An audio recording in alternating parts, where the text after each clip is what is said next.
VSII news కి స్వాగతం. ముందుగా ముఖ్యాంశాలు. వైఎస్ఆర్ కాంగ్రెస్ పార్టీ ఎంపీలతో సమావేశం. వైఎస్ఆర్సీపీ అధినేత వైఎస్ జగన్.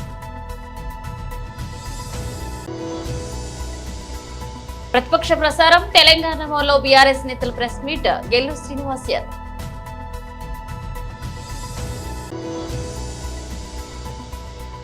మంగళగిరి ప్రజల కోసం లోకేష్ ప్రజా దర్బార్.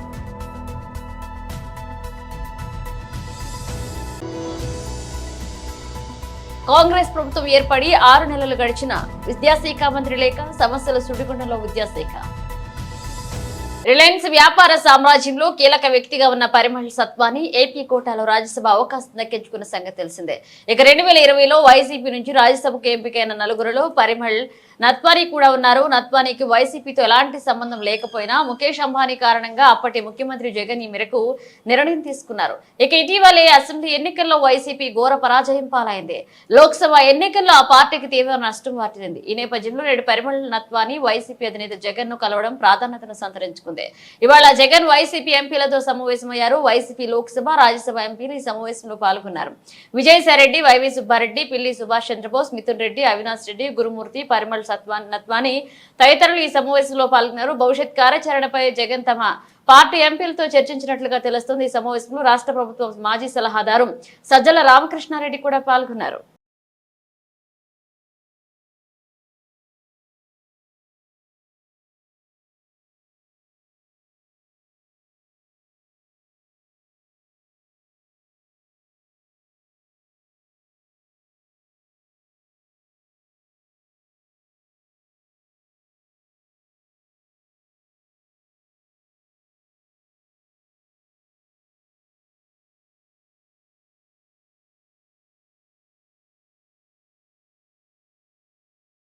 ప్రత్యక్ష ప్రసారం. తెలంగాణ భవన్ లో బీఆర్ఎస్ నేతలు ప్రెస్ మీట్. గెల్లు శ్రీనివాస్ యాదవ్. అక్కడ దుర్వినియోగం మాట్లాడిన రేవంత్ రెడ్డి గారు ఇవాళ తన అధికారంలోకి వచ్చిన తర్వాత ఈ చిన్న వాటిలో కూడా ఇవాళ ఘోరమైన అధికార దుర్వినియోగానికి, ఆర్థిక పరమైన నష్టానికి ఇవాళ ప్రజల మీద భారం వేసే విధంగా ఇవాళ ముఖ్యమంత్రి రేవంత్ రెడ్డి గారి ప్రవర్తన ఇవాళ కొనసాగుతూ ఉన్నది. ఇవాళ డిసెంబర్లో ముఖ్యమంత్రిగా బాధ్యత చేపట్టిన రేవంత్ రెడ్డి గారు విద్యాశాఖ కూడా వేరే ఎవరికి ఇవ్వకుండా తన చేతుల్లోనే రేవంత్ రెడ్డి గారు పెట్టుకున్నారు. చాలా మంది అనుకున్నారు రేవంత్ రెడ్డి గారు విద్యాశాఖ తన దగ్గరనే పెట్టుకున్నాడు కాబట్టి విద్యా వ్యవస్థను చాలా గాడిన పడగొడతాడు, చాలా లాభం జరుగుతాయనే ఆలోచనతో చాలా మంది మేధావులు కూడా ఎదురు చూసారు. కానీ ఇవాళ బుక్ ప్రింటింగ్ లోపల ఇవాళ నీ పేరు రాకుండా ఉన్నదంటే విద్యా వ్యవస్థ మీద ఒక్కసారి కూడా మీరు రివ్యూ చేయలేదంటే ఇలాంటి తప్పిదాలు దొరలేని విషయాన్ని ఇవాళ ముఖ్యమంత్రి గారు ఇవాళ గ్రహించాలి. ఇవాళ ఒకసారి పేరేస్తే ఏమవుతుంది? ఇవాళ అధికారులు ముందు మాటలు నీ లేనంత మాత్రాన నీకు అయ్యే నష్టం ఏం లేదు కదా. ఇవాళ తమిళనాడు జయలలిత గారు ముఖ్యమంత్రి అయిపోతే తర్వాత ఏర్పడ్డ ప్రభుత్వం స్టాలిన్ ముఖ్యమంత్రి గారు అయిన తర్వాత గతంలో ఏదైతే ప్రింట్ ఉండనో బుక్స్ కానీ బ్యాగ్స్ కానీ ఏవైతే ఉండనో అవే పంచని చెప్పి తన గొప్పతనాన్ని చాటుకున్నాడు స్టాలిన్ గారు. మరి ఆ విధానం అంత ఓర్పు నేర్పు ఇవాళ రేవంత్ రెడ్డి గారికి లేనట్టుగా ఇవాళ కనిపిస్తుంది. అంత దూరదృష్టి, అంత కీర్తి, అంత ఆకాంక్ష రేవంత్ రెడ్డి గారికి ఉంటే ముందు ఎందుకు రివ్యూ అని చెప్పి ఇవాళ మేము ప్రశ్నిస్తా ఉన్నాం. ఇవాళ ప్రభుత్వం మీద నీ అవగాహన లేని వల్ల ఇవాళ రివ్యూ చేయకపోవడం వల్ల ఇవాళ చాలా సమస్యలు ఇవాళ విద్యార్థులు ఈ రాష్ట్రంలో ఎదుర్కొంటూ ఉన్నారు. ఇప్పటికే ఎంసెట్ 27 నుంచి ఎంసెట్ కౌన్సిలింగ్ జరగబోతా ఉన్నది. ఇంటర్మీడియట్ కాలేజీ చాలా మంది ఇప్పటికే ప్రైవేట్ విద్యా సంస్థల్లో చదువుకున్న విద్యార్థులకు ఇప్పటి వరకు మేమోలు ఇవ్వకపోవడం వల్ల, చాలా కార్పొరేట్ కళాశాలలు మేమోలు ఇవ్వకపోవడం వల్ల ఇవాళ ఎవరు కూడా ఎంసెట్ ఫస్ట్ పేజ్ ఏ కేటగిరీ కౌన్సిలింగ్ అప్లై చేసుకోలేని పరిస్థితి ఇవాళ కనిపిస్తా ఉంది. చాలా మంది విద్యార్థులు నష్టపోతారు. దాని మీద ముఖ్యమంత్రి రివ్యూ చేసే సమయం ఇవాళ దొరకలేదు. ఇవాళ స్కూళ్ళలో కనుక చూసుకుంటే చాలా ప్రైవేట్ స్కూళ్ళని మొత్తం ఈ రాష్ట్రంలో దాదాపు మెజార్టీ కార్పొరేట్ స్కూల్ అన్ని కూడా ఇవాళ ఒక్కొక్క విద్యార్థి పేరు మీద బుక్స్ కానీ, యూనిఫామ్ కానీ, షూస్ కానీ, బ్యాగ్ కానీ ఇలాంటివి కూడా కంపల్సరీ వాళ్ళ స్కూల్ యాజమాన్యం వాళ్ళు సూచించిన దగ్గరనే కొనాలని చెప్పి వాళ్ళ వ్యాపారం తీస్తూ ఉంటే వ్యాపారం చేయదని చెప్పి జీవో నంబర్ దాన్ని ఉన్నది, దాన్ని అమలు చేయాలని చెప్పి దాన్ని ఇంతవరకు ముఖ్యమంత్రి గారు రివ్యూ పెట్టకపోవడం వల్ల ఇవాళ ప్రైవేట్ లో చదువుతున్న విద్యార్థులందరి మీద వేల రూపాయల గల భారం ఇవాళ విద్యార్థుల మీద ఇవాళ పడతా ఉన్నది. దానికి ముఖ్యమంత్రి గారికి సమయం దొరకలేదు. కాబట్టి దయచేసి ఇవాళ ప్రభుత్వానికి ఈ రాష్ట్రంలో విద్యా వ్యవస్థను గాడిలో పెట్టాలన్న పేదవాళ్ళకు నష్టం జరగద్దనే ఉద్దేశం కనుక ఉంటే ఇప్పటికైనా ముఖ్యమంత్రి గారు తననే రివ్యూ పెట్టాలి, లేకపోతే ఆ విద్యాశాఖ మంత్రిత్వాన్ని వేరే వాళ్ళకి అందించాలని చెప్పి ముఖ్యమంత్రి గారు డిమాండ్ ఇస్తూ ఉన్నాం. మీరు చేస్తున్న అనాలోచిత నిర్ణయం వల్ల, అసమర్థత వల్ల, సరిగా మీకు అవగాహన లేకపోవడం వల్ల ఇవాళ కోట్లాది రూపాయల భారం ఇవాళ ప్రజల మీద ఇవాళ పడతా ఉన్నది. ఒక్కొక్క విద్యార్థి మీద 15,000 నుంచి 30,000 రూపాయలు ఇవాళ ఈ ఫీజుల పేరు మీద, బుక్స్ పేరు మీద, షూస్ పేరు మీద, బ్యాగుల పేరు మీద, ఇతరత్ర ఐటమ్స్ పేరు మీద వసూలిస్తున్నారంటే ఒక్కొక్క విద్యార్థి మీద జరుగుతుంటే వీళ్ళు ఎంత మంది విద్యార్థులు నష్టపోతారో ఒకసారి ఆలోచన చెప్పి వీళ్ళు కోరుతా ఉన్నాం. అదేవిధంగా ప్రైవేట్ స్కూల్స్ అన్ని ఇవాళ ప్రైవేట్ విద్యా సంస్థలన్నీ కూడా తన సొంత సిలబస్ తయారు చేసుకొని వాళ్ళ ప్రింటింగ్ ఇవాళ ఇవ్వడం వల్ల ఇవాళ విద్యార్థులకు ఇవాళ భారం పడుతుంది. ఇవాళ ఎన్సీఆర్టీ ప్రభుత్వం ఏదైతే ప్రింట్ చేసిన బుక్స్ అయితేనే అదే ప్రైవేట్ స్కూల్స్ యాజమాన్యం పాటించాలని చెప్పి రూల్స్ నిబంధనలు ఉన్నప్పుడు కూడా ఇవాళ ఏ ప్రైవేట్ విద్యా సంస్థ కూడా, కార్పొరేట్ విద్యా సంస్థలు ఎదురు కూడా ఫాలో కాకపోవడం వల్ల అదేని ఫీజులు రేట్ చేసి ఇవాళ విద్యార్థుల మీద ఆర్థికపరమైన భారం మోపుతున్న విషయం ఇవాళ ముఖ్యమంత్రికి తెలిసినా కూడా చూసి చూడనట్టుగా వేడుకోవడం వల్ల ప్రైవేటు కళాశాలకు, ప్రైవేటు విద్యా సంస్థలకు లాభం చేకూర్చే పని ఇవాళ ముఖ్యమంత్రి గారు ఇవాళ పెట్టుకున్నారు కాబట్టి ఆ పెట్టుకుంటే విదేశాంగ తన దగ్గర పెట్టుకున్నట్టుగా ఇవాళ రాష్ట్రం అందరూ ఇవాళ భావిస్తూ ఉన్నారు. కాబట్టి ఇప్పటికైనా ముఖ్యమంత్రి గారు మేల్కొని విద్యాశాఖ మీద ఇమ్మీడియట్ గా రివ్యూ చేయాలని చెప్పి ఏదైతే ఇంటర్మీడియట్ సర్టిఫికెట్స్ ప్రైవేట్ కళాశాలలు వాళ్ళ దగ్గర పెట్టుకున్నారో అది ఇమ్మీడియట్ గా ఇప్పించే విధంగా చర్యలు తీసుకోవాలని చెప్పి కోరుతా ఉన్నాం. అదేవిధంగా ముఖ్యమంత్రి గారు మార్పు రావాలి, చాలా ప్రైవేట్ కళాశాలలు ఇవాళ బీటీ దగ్గర సీట్ అన్ని లక్షలాది టీలకు అమ్ముకుంటామని చెప్పి గతంలో దగ్గర పెట్టిన రేవంత్ రెడ్డి గారు ఇప్పటి వరకు ఎంసెట్ మీద, ఇంజనీరింగ్ కళాశాల మీద ఒక్కరిని కూడా పెట్టలేదు. ఇప్పుడే అసలు కౌన్సిలింగ్ డేట్ రాక అప్లై ఏ కేటగిరీ సీట్లు వేయాలి అప్లై చేయకముందే ఇవాళ బీ కేటగిరీ సీట్ల కోసం ప్రతి కళాశాల కూడా ఇవాళ ఇంజనీరింగ్ కాలేజ్ అందరూ విద్యార్థుల దగ్గర సర్టిఫికేట్ తీసుకుని ఇవాళ వాళ్ళ దగ్గర పెట్టుకుంటా ఉన్నారు. ఒక్కొక్క విద్యార్థుల దగ్గర 10 లక్షలు 15 లక్షలు ఇవాళ డొనేషన్ల పేరు మీద ఇవాళ అందరూ ఇవాళ వేధింపులుగా గురి చేస్తా ఉంటే ముఖ్యమంత్రి చూసి చూడనట్టుగా ఉండడం వల్ల ఇవాళ వందల కోట్ల రూపాయలు ఇవాళ చేతులు మారుతా ఉన్నాయి. అక్రమంగా ప్రైవేటు ఇంజనీరింగ్ కళాశాల యాజమాన్యాలు సంపాదిస్తా ఉంటే ముఖ్యమంత్రి గారు ఏం చేస్తున్నారని చెప్పి ఇవాళ మేము ప్రశ్నిస్తా ఉన్నాం. ఇవాళ ఇలాంటి ఆర్థికపరమైన నేరం విద్యార్థుల మీద పడతాని ఆలోచన ఈ ముఖ్యమంత్రి ఉందంటే ఇప్పటికే విజిలెన్స్ కమిటీలు పెట్టి తనిఖీ చేయాల్సిన ముఖ్యమంత్రి గారు ఇవాళ మౌనంగా ఉన్నారంటే ఇవాళ ప్రైవేటు కళాశాల యాజమాన్యాల అసోసియేషన్ నుంచి ఇవాళ ఎంత ముడుపులు ముడుతున్నాయి కాబట్టి ఇవాళ మౌనంగా ఉన్నారని చెప్పి ఇవాళ రాష్ట్రంలో ప్రతి ఒక్క మేధావులందరూ కూడా ఆలోచన ఇస్తా ఉన్నారు. నిజంగా ముఖ్యమంత్రి అలాంటి ఆలోచన లేకపోతే తక్షణం విద్యాశాఖ మీద, ఇంజనీరింగ్ కళాశాల కౌన్సిలింగ్ మీద రివ్యూ నిర్వహించి బీ కేటగిరీ సీట్లను కూడా ఇవాళ కౌన్సిల్ ద్వారా నిర్వహించే విధంగా ప్రభుత్వం చర్యలు తీసుకోవాలని చెప్పి రాష్ట్ర ప్రభుత్వాన్ని మేము డిమాండ్ ఇస్తున్నాం. ఒకవేళ రాష్ట్ర ప్రభుత్వం ఇంకా కార్యక్రమం ఇవ్వకుంటే బీఆర్ఎస్ విద్యార్థి యోగం తరఫున ఖచ్చితంగా మేము పోరాటం చేస్తాం. పేద విద్యార్థుల పక్షాన బీఆర్ఎస్ విద్యార్థి యోగం కొట్లాడుతుంది. పేదలకు న్యాయం చేయడం కోసం, పేదలకు విద్యా నాణ్యత, పేదలకు విద్యా ఆర్థిక భారం కాకుండా ఉండటానికి బీఆర్ఎస్ విద్యార్థి విభాగం కేసీఆర్ సూచన మేరకు ఖచ్చితంగా మేము పోరాటం చేస్తాం. విద్యార్థులకు, పేద విద్యార్థులకు అన్యాయం ఉంటామని చెప్పి ఈ సందర్భంగా మేము తెలియజేస్తా ఉన్నాం. జై తెలంగాణ.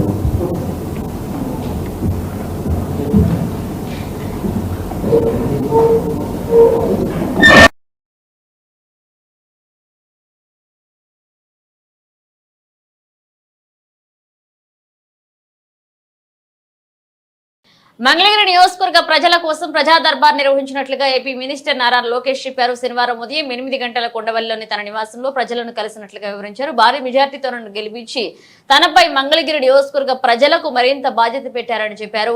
నిత్యం ప్రజలకు అందుబాటులో ఉంటూ వారు ఎదుర్కొంటున్న సమస్యలను వీలైనంత తొందరగా పరిష్కరిస్తారని వివరించారు. ఇందుకోసం ప్రత్యేక యంత్రాంగాన్ని ఏర్పాటు చేసినట్లుగా వివరించారు. కార్యాచరణ ప్రణాళిక తయారీ అధికారులకు ఆదేశాలు జారీ చేసినట్లుగా చెప్పారు. కాగా నియోజకవర్గంలో ఉన్నప్పుడు రోజు ఉదయం 8 గంటలకు ప్రజా దర్బార్ నిర్వహిస్తారని మంత్రి తెలిపారు. ప్రతిపక్షంలో ఉన్నప్పుడు కూడా చాలా సేవా కార్యక్రమాలు చేశామని గుర్తు చేశారు.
విద్యాశాఖకు రేవంత్ సర్కార్ చేసింది గాడిద గుడ్డు. కాంగ్రెస్ ప్రభుత్వం ఏర్పడి 6 నెలలు గడిచిన విద్యాశాఖ మంత్రి లేక సమస్యల సుడిగుండంలో విద్యాశాఖ ఉంది అని రాణి రుద్రమదేవి బీజేపీ అధికార రాష్ట్ర ప్రతినిధి ఆరోపించారు.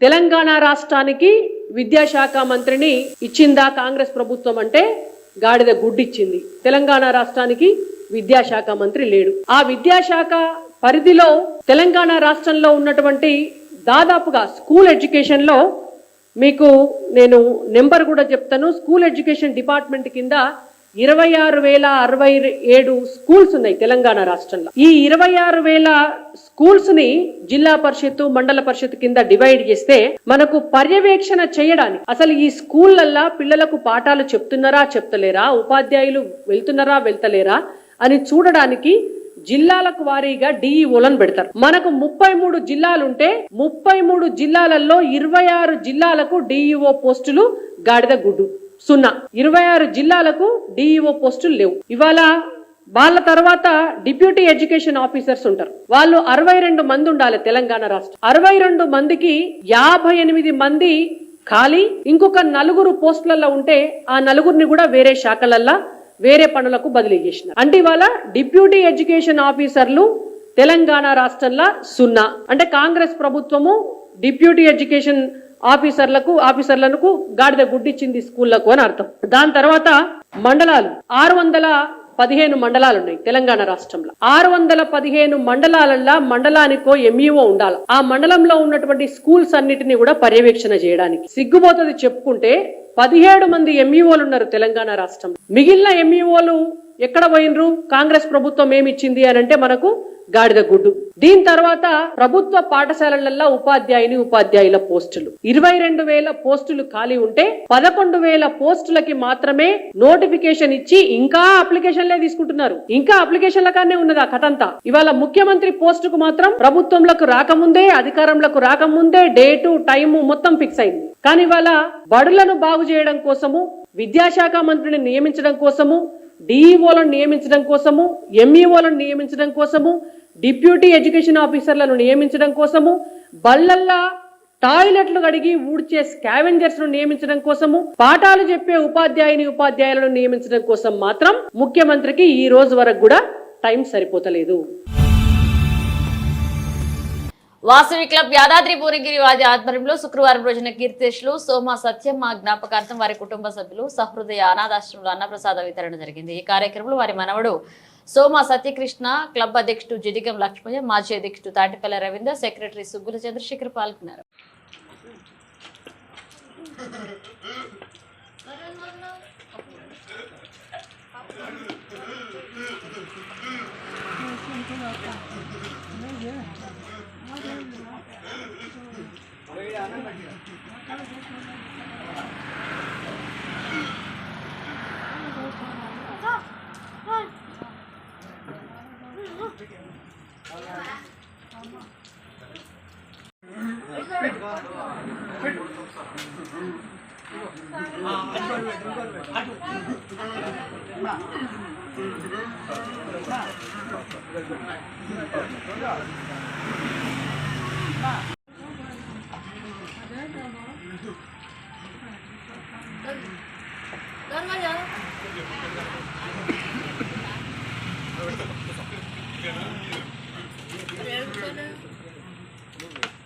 లోపలికి వస్తుంటే బయట కూర్చోరావు.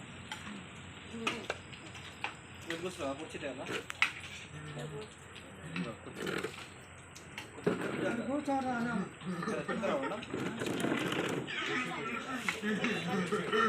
యాదాద్రి భువనగిరి వారి ఆధ్వర్యంలో అన్నదానం సహృదయ వృద్ధాశ్రమంలో జరుగుతూనే ఉన్నది.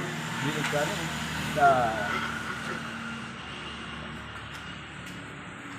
సోమ సత్యమ్మ గారి జ్ఞాపకార్థం వాళ్ళ కుమారుడు సోమ రామకృష్ణ గారు వాళ్ళ ఫ్యామిలీ నిర్వహిస్తామన్నారు. ఈ కార్యక్రమానికి ప్రెసిడెంట్ గారు, మాజీ ప్రెసిడెంట్ గారు, తర్వాత వారి మనవడు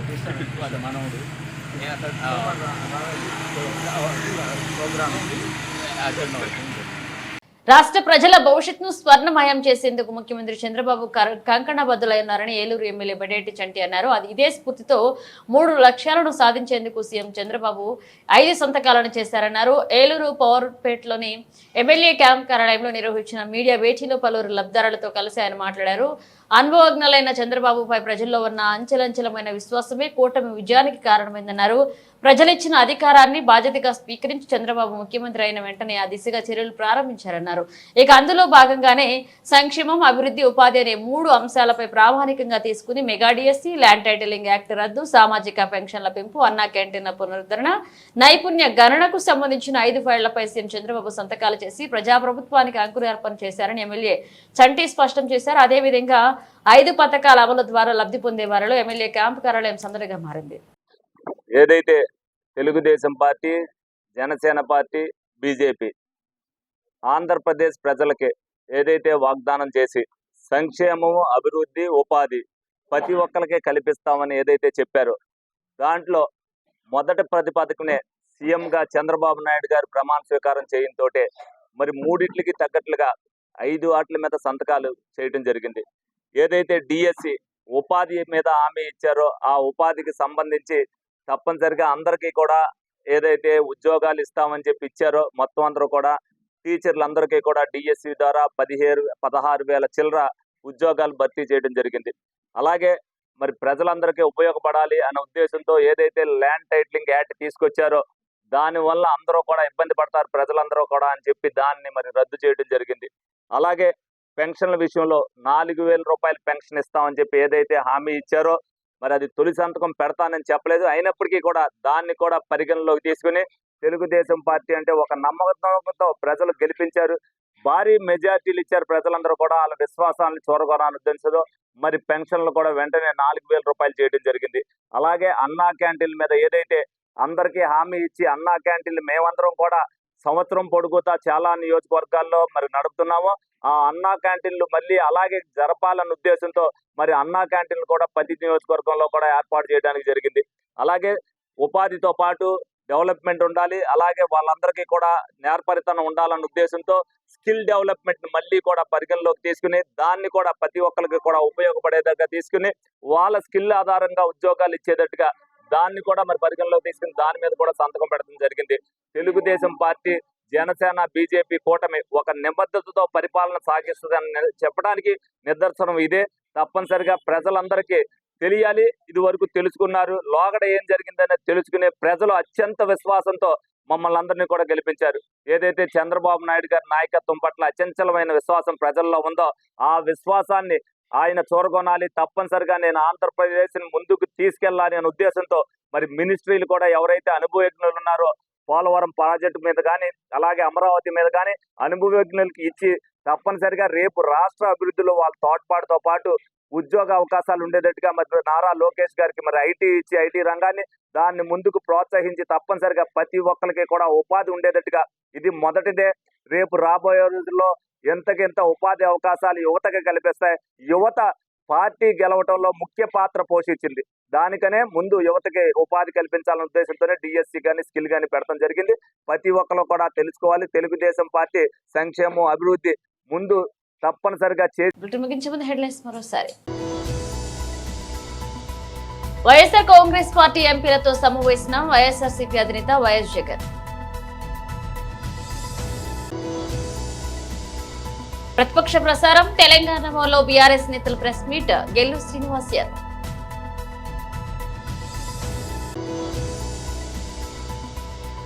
మంగళగిరి ప్రజల కోసం లోకేష్ ప్రజా దర్బార్.